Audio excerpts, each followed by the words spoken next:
Hello, my friends. My name is Gerdes. I'm just a professor trying to provide you with context in the war in Ukraine.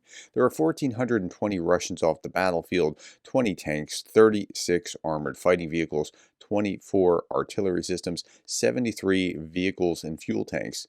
Now, that's interesting because the day before there were only 1050 Russians off the battlefield, which was a low ebb for the last month or so, including only one tank and 13 armored fighting vehicles and 5 artillery systems. That was very, very low. Usually it's been up around 1,500, 1,600, something along those lines for the last about 2 weeks. Now, there was something else that was unusual. There was zero airstrikes, not last night, the night before. We don't know about last night, and it might be zero again. And I'll tell you why this is a problem in just a moment. There were only 5 days without Russian missile or drone strikes at civilians over the last 100 days. Like, think about that. Only 5 days out of the last 100. Here, here, here, here, and this that weren't targeting civilians with drones and missiles. Now, I didn't see one today. Usually these charts come out from the Ministry of Defense, and I see where they are when I'm looking for things like this.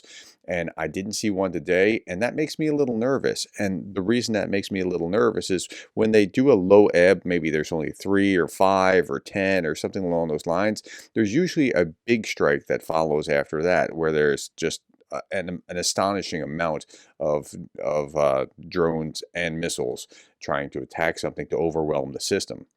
Okay, at night, strange things happen at the power plant in Novocherkassk, Rostov region. That's Ukraine attacking Russia.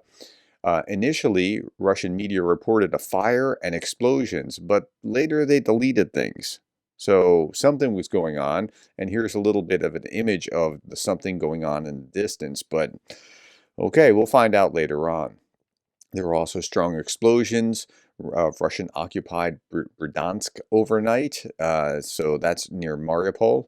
Okay, so we're going to look at the battlefield here and try to make sense of what's happening by looking at how many attacks in different places. And I know this is an odd way of doing it, but it just makes sense for me, and hopefully it's helpful to you. If this approach is helpful to you, please put that in the comments below.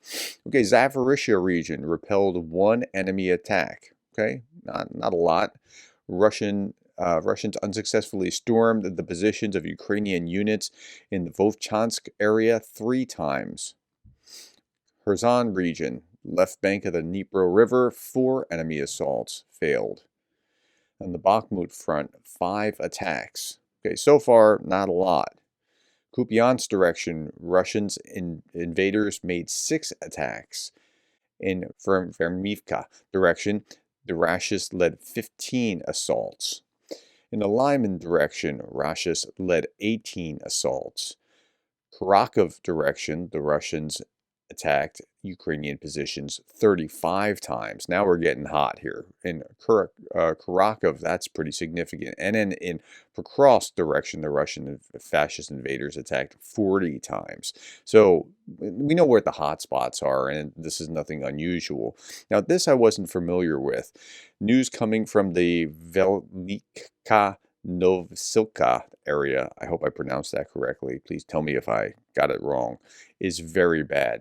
There is no way to sugarcoat it. The area has reached crisis and needs immediate intervention, says Andrew Perpetua. His list hasn't come out yet. By the time I'm recording this earlier than usual because I'm about to be doing a video with Operator Starsky and Anna from Ukraine just after this. And so be looking for that. I'm going to give them your questions that you provided me yesterday. The strength of these defenses and the difficulty of attacking this ground allowed Ukraine to underman these areas and shift forces to other areas. That's over. Now you need to begin sacrificing other areas to defend here. Russia cannot, under any circumstance, be allowed to attack here. But where's here? Okay, so up at near the top above the screen is Pokrovsk, and here's Kharkov, and you know the pressure that's being done here, and this is out here on this western end. And if they can sweep up here and take this highway, it's going to be problems for the Ukrainian defenders in the future. Let me pan out a little bit. Pokrovsk is now on the screen. This is where we are. Pokrovsk, Karakov. Okay, so you're seeing the same picture. This is today. Now, this is 3 months ago. So the Russians are paying a high cost, but they are taking ground. It's today, 3 months ago, 6 months ago. So they are gaining some traction. But I mean, at the cost, I mean, they're paying so dearly for this real estate that it's brutal to watch. Okay, here is just a little fun with drones. You're only going to see 4 seconds of it. Drone versus a tank. Okay, it's just crazy to me that a $500, $1,000 drone, something like that, could actually eliminate a multi-million dollar tank. It's just, it's hard to wrap your mind around sometimes. Okay, so today is an interesting anniversary. The Office of Director of National Intelligence has released a long classified memorandum shedding light on targeted killings of Vladimir Putin's political adversaries following nearly 8 years of persistent public records efforts. This is Alexander Litvinenko. He was poisoned, and there's more to the story here. High-profile cases, such as Alexander Litvinenko's 2006 poisoning, are just the tip of the iceberg because Putin's gone after a lot of his adversaries. This memo notes that Russia's use of chemical and biological agents and its focus on dissidents, defectors, and separatists, including Ukrainian militia leaders, it's been ongoing for some time. Putin's strategy of targeting enemies has continued, especially following Russia's 2022 invasion of Ukraine. Okay, so here's a news article. Litvinenko expert took his own life. So not just Litvinenko, who was poisoned, but then a radiation expert who helped investigate the poisoning of Alexander Litvinenko was found dead 5 months after a trip to Russia, an inquest heard. Matthew Puncher, 46, bled to death at his home after, get this, he stabbed himself multiple times. Sure he did. Okay. Darth Putin, the parody site, said on this day in 2006, Alexander Litvinenko died of natural cause of annoying Vladimir Putin.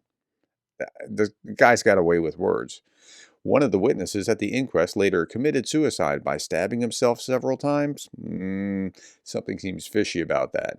There's also a larger list of people who've annoyed the Kremlin and been poisoned. But pro-Kremlin figures being poisoned, it's a much shorter list here. All right, my friends.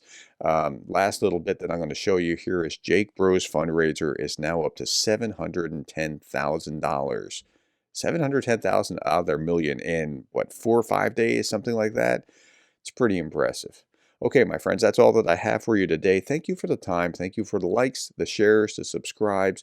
Thank you for being here with me and listening to this today. And thank you for being the kind of person that cares about Ukraine.